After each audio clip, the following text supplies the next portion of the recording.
classic, sir. 'Tis all the fashion here on the bay to have Psyches and Caesars and Hectors running about the place. A whole pantheon of nymphs and satyrs. A delightful conceit, sir. I like good, plain, solid English names for my servants.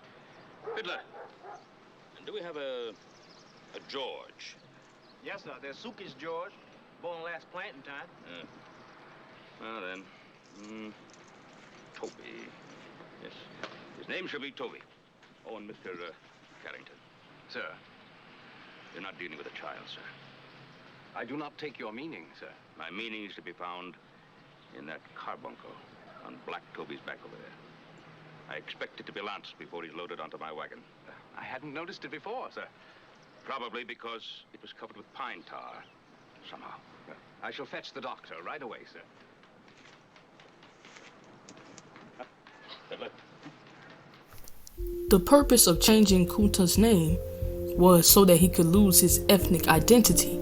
This is why many slaves' names were changed. And as a result, you have a generation of black people who don't know who they are. And it's not just in America. Even in the diaspora, you have Caribbeans and Jamaicans that don't even know their history prior to slavery. Your name is your shield. And I will name you Kizzy, which means stay put, but not stay slave. He gives her the name Kizzy, which in his Madinka language would mean stay put. But the origin of this name is actually Hebrew. Now, if you go to slavevoyage.org and you go to the section that says African name and you type the name Yah, the search results will show you thousands of different slaves that had Yah within their name. You see here it says a slave was named Iyah. You see Iyah more than 6 different times on this list, which is Hebrew. You come down here again and you see 2 slaves at the top that have Yah. Then you see a 3rd slave, Barbania. Down here again, you see it says Iyah. If you type the Hebrew name Yahudah, this is what pops up. You still see many slaves that have Yah within their names, but then there's also a slave who has the name Ajudah. There's a slave that has the name of Baby Yudah. So much evidence. You can see the Hebrew within their names. Gullah slaves spoke and sung Negro spirituals with Hebrew words such as Kumbaya. Not only are the words Kumbaya perfect Hebrew, the slave then perfectly translated the meaning of these words when they sang, "Come by here, Lord, come by here, oh Lord, come by here." Kum is Strong's 6965. Bo or Ba is Strong's 935. And Yah is Strong's 3050. Even the word Gullah itself is Hebrew. Baptist Church, the oldest black church in North America. The building built by slaves. The gentleman that laid the first brick laid the last.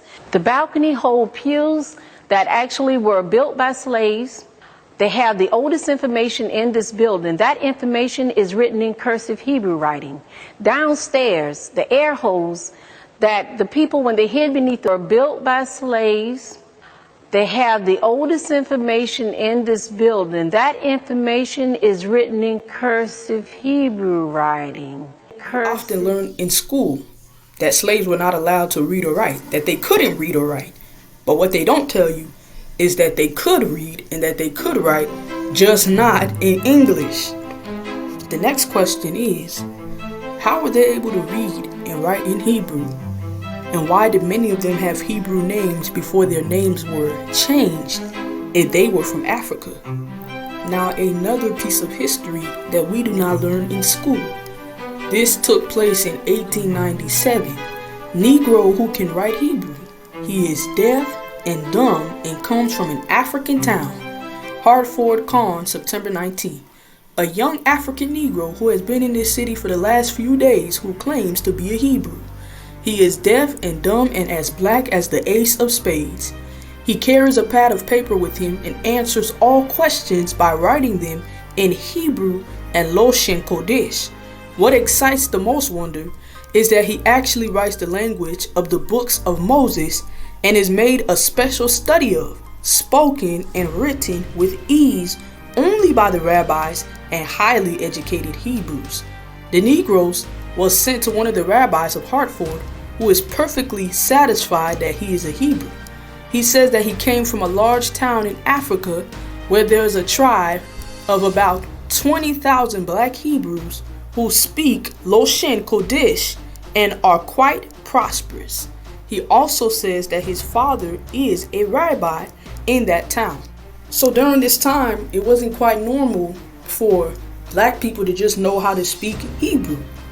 They thought only the rabbis in America could speak it, but you had people from Africa who could speak Hebrew, that knew the language, that didn't have any rabbis teach them. It wasn't like they could Google during this time how to speak Hebrew. They knew. Why did they know? The Negro Question Part 2, Who Am I? By Lee B. Cummings. When the European powers carved up Africa, it was the custom of the European kings in those days to send out a mapmaker to outline and pinpoint his holdings. There was a cartographer in 1747 who went by the name of Emmanuel Bowen. This man held the title of royal cartographer for two European kings, King George II of England and King Louis V of France. What is unusual about the map that Emmanuel Bowen brought back to those kings is that in the center of the map, Bowen shows that the true name of the so-called slave coast was none other than the Kingdom of Judah. Judah was known by 4 different names at the time: Judah, Witta, Quitta, or Abir. What does this mean to those of us who have been in hot pursuit of the truth? It means that we have proof from the royal mapmaker himself that Judah was indeed listed among the inhabitants of Africa.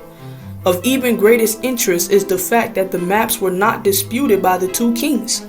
You would do well to take heed to the fact that the British laid claim to the so-called slave coast, and that its inhabitants were sold unto the British colonies, and one being in North America. How authentic is this map? And then he goes on to show that certain universities even have this map. On page 67 of this publication are the notes of a white slaver recalling the inventory of human beings on a cargo ship. Let's see what he writes. He writes that 16 slave trading ships arrived from the Senegal region. 6 ships came from Judah and landed at the mouth of the Mississippi, and in 1731, 1 ship from Judah landed 464 slaves at the mouth of Mississippi. On page 69, it states that the Company of India had a trading post at Judah, or the Gulf of Benin. There it competed with all the nations of Europe. The Portuguese was taking the upper hand at Judah. To the highest bidder. You will each disarm a guard and run. Do not stop until you reach the water. 150 reais.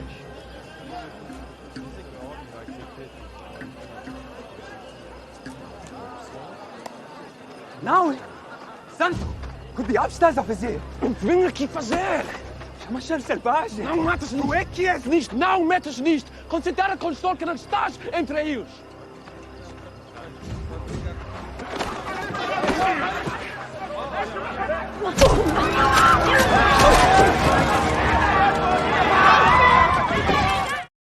Here is something very interesting from the movie called The Woman King.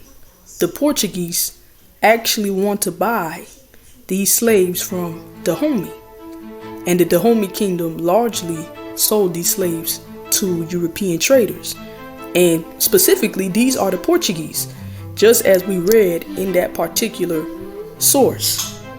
Now let's read a different source.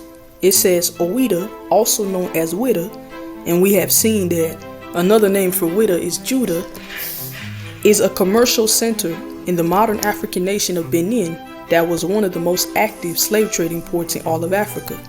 Europeans called the Bight of Benin, where Owita is located, in the surrounding region, the slave coast because of its importance in supplying American markets with African laborers. Historians estimate that over the course of 2 centuries, Owita alone exported more than 1 million Africans before closing its trade in the 1860s. Now, if you look up what these slaves were sold for, it says gunpowder, fabric, cowrie shorts, tobacco, pipes, and alcohol. Now let's see what prophecy has to say about this. For behold, in those days and in that time, when I shall bring again the captivity of Judah and Jerusalem, I will also gather all nations and will bring them down into the valley of Jehoshaphat, and will plead with them there for my people and for my heritage Israel, whom they have scattered among the nations in part of my land. And they have cast lots for my people, and have given a boy for an harlot, and sold a girl for wine, that they might drink, for alcohol, that they might drink. And he asks the same question at the bottom that I did twice in this video. The question that arises from this research is, how did these black Jews get to West Africa? We're going to go back to that book, but I wanted to read something from the book called From Babylon to Timbuktu. And for context, what the author is explaining here is that the children of Israel faced so much persecution that often they would flee to countries in Africa.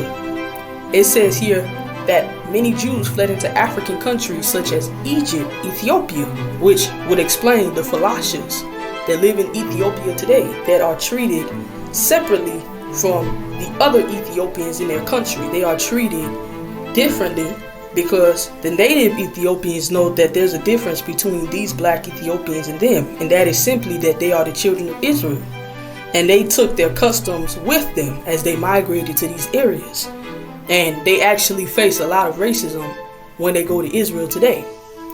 It says in Cyrenaica, or Libya, throughout the last 2,500 years, the main factors that have contributed to the social migration of the Jews were wars, religious persecution, and commerce. All these factors were operating and gave rise to the African Jewish population. In the year 65 BC, the Roman armies under General Pompey captured Jerusalem. In 70 AD, General Vespasian and his son Titus put an end to the Jewish state with great slaughter. During the period of the military governors of Palestine, many outrages and atrocities were committed against the residue of the people. During the period from Pompey to Julius, it has been estimated that over 1 million Jews fled into Africa, fleeing from Roman persecution and slavery. The slave markets were filled with black Jewish slaves. And the kingdom of Judah was established in West Africa, which means that they established a royal kingdom in that specific area of Africa, and they also took their traditions with them, as well as many other African countries that they were scattered throughout. That's why when you read the book of Isaiah, specifically Isaiah chapter 11, it says that God will gather the children of Israel from many countries that are in Africa. But let's continue to read. Many nations transported the Jews into slavery, and the sons of Israel transmigrated to every continent. And what did Jesus say in Luke chapter 21 verse 24? That you will be led away captive throughout all of the nations, and that Jerusalem will be trodden down of the Gentiles until the time of the Gentiles is fulfilled. And you have many Jews in Africa who are waking up and realizing who they are, as well as Jews in America. But let's continue. It says the Jewish philosopher Philo, who lived in Alexandria, Egypt, said that 1 million Jews resided in Libya and Egypt from the Katabalamos to the borders of Ethiopia. Now this next section is very important because often African Americans are told that you are sub-Saharan Africans.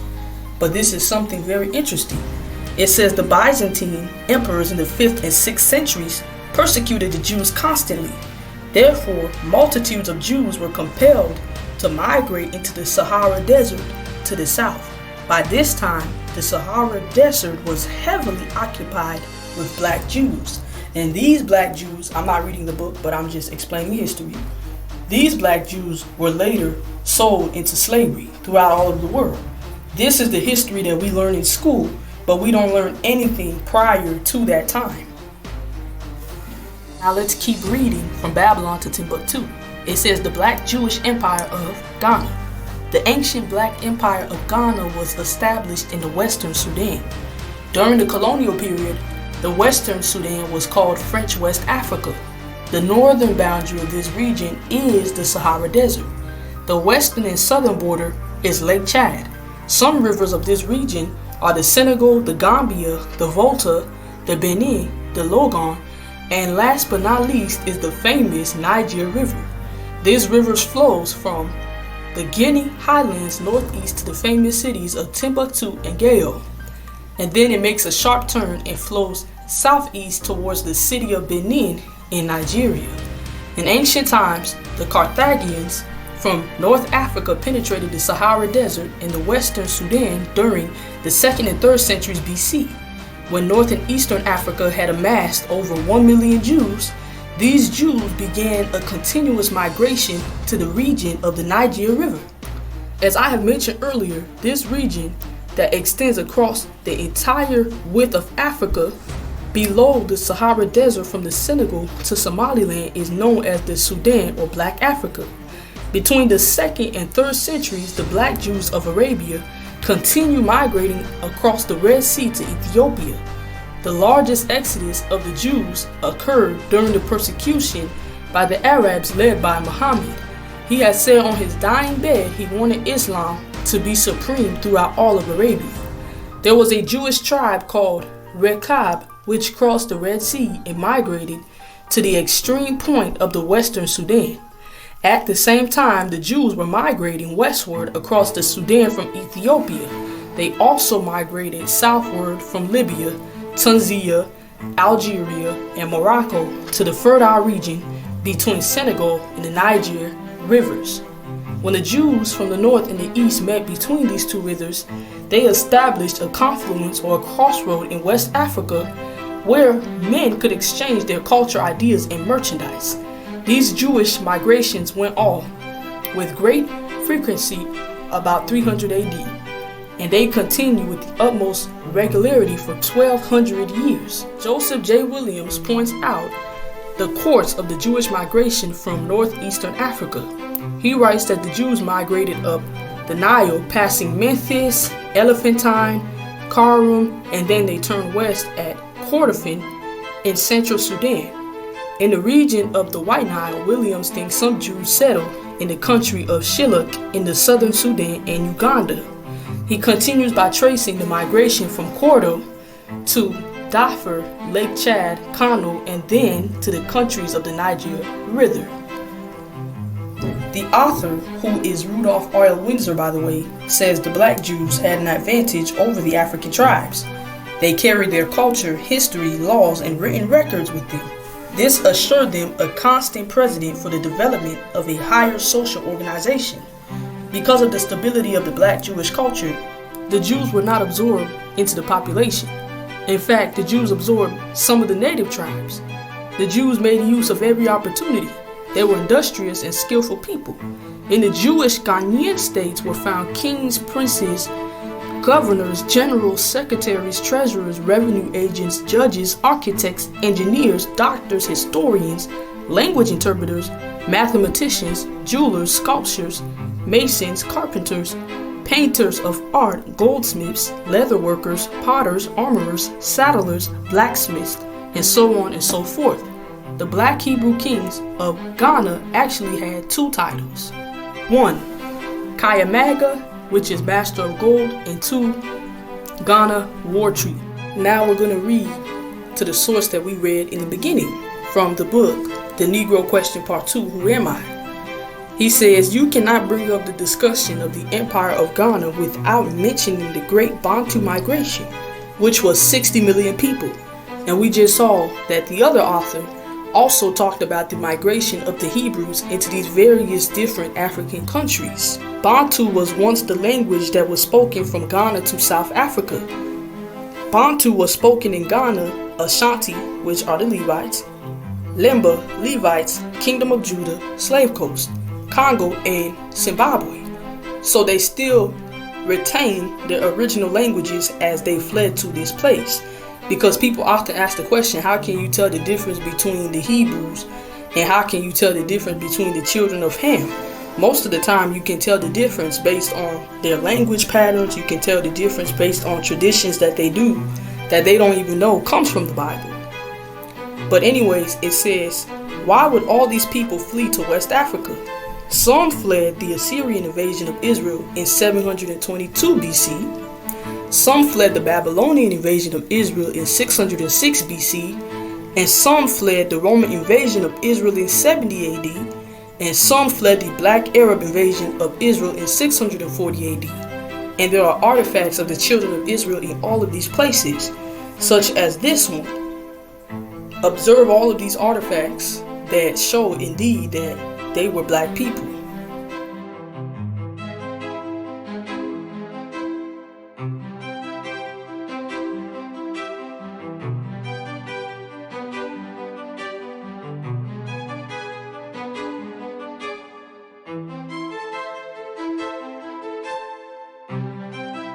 Bantu Hebrew names.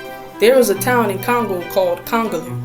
The prefix Con in Hebrew means settle in, and suffix Golo means exile. Put the two Hebrew words together and you get settled in exile, which really makes sense because of the exile of the Israelites from their land. It says, let's look at the Bantu word Bar Congo, which means girded sons. In Hebrew, the word is spelled Bar Kagor, which means girded sons. Coincidence? Did you know that the word Guinea is derived from the word Ghana, which means warrior king? Let's look at a few more Bantu words. Let's look at the word son in Bantu, which is Bena. Bana in Hebrew, the word is spelled B-E-N. The word water in Bantu is spelled Mayi, and in Hebrew it's Mayim. The word thanks or praise in Bantu is spelled Tanto Matando in Hebrew. The word is spelled Tanda.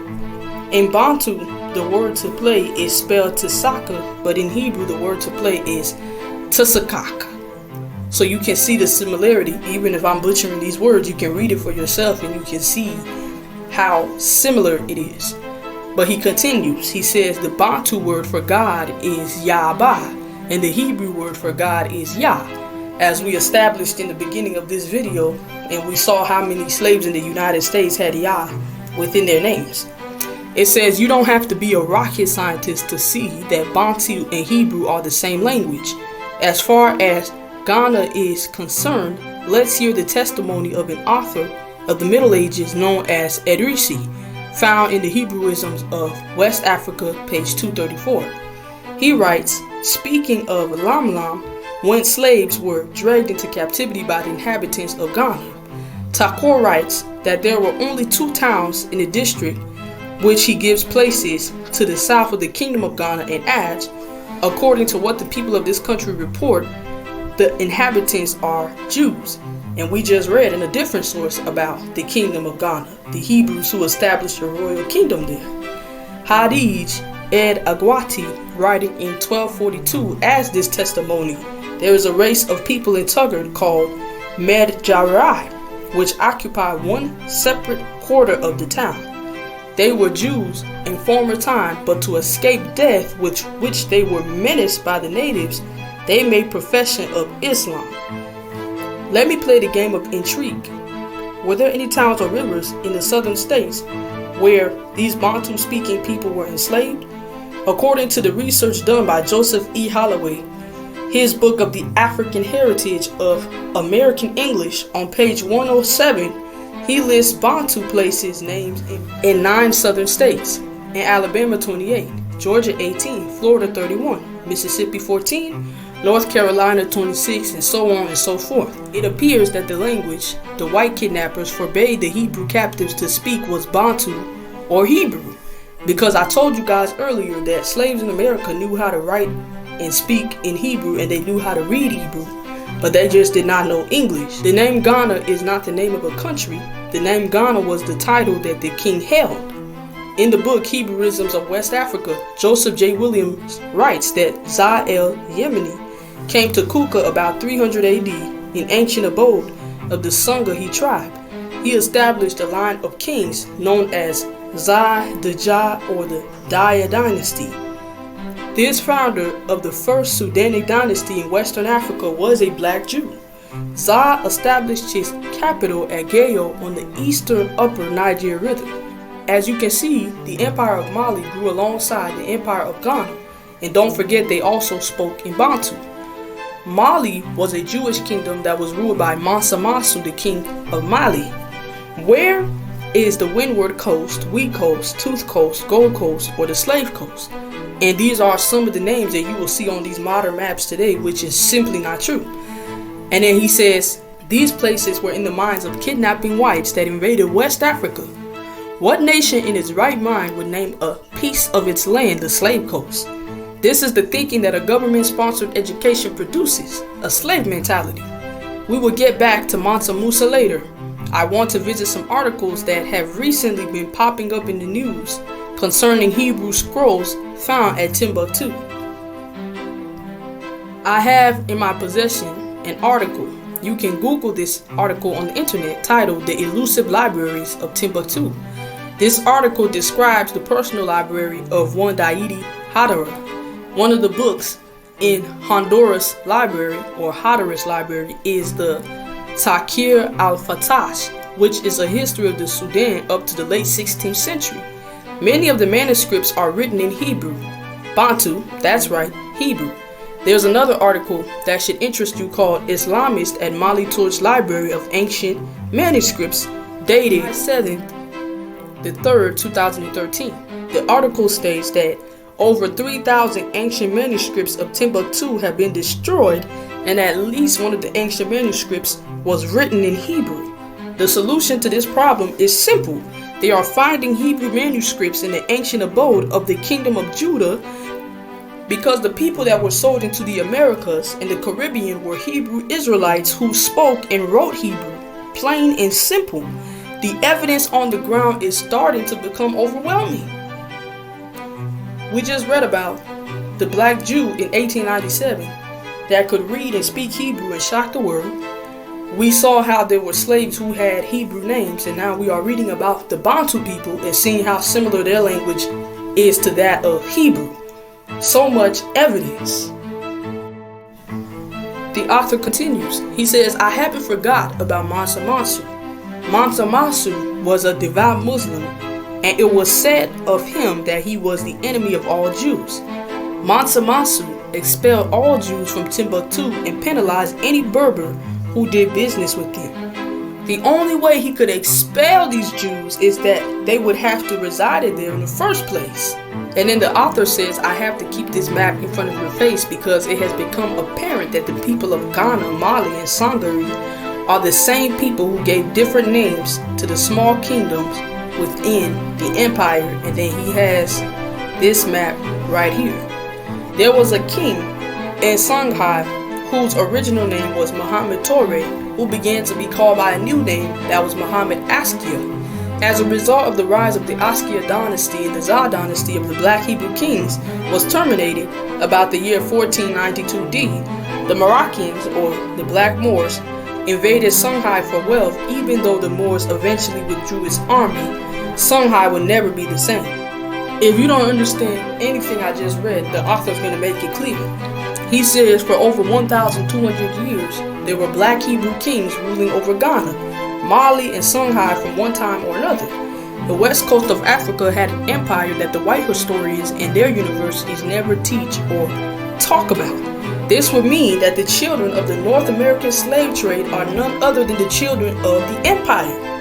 In other words, are the children of Israel.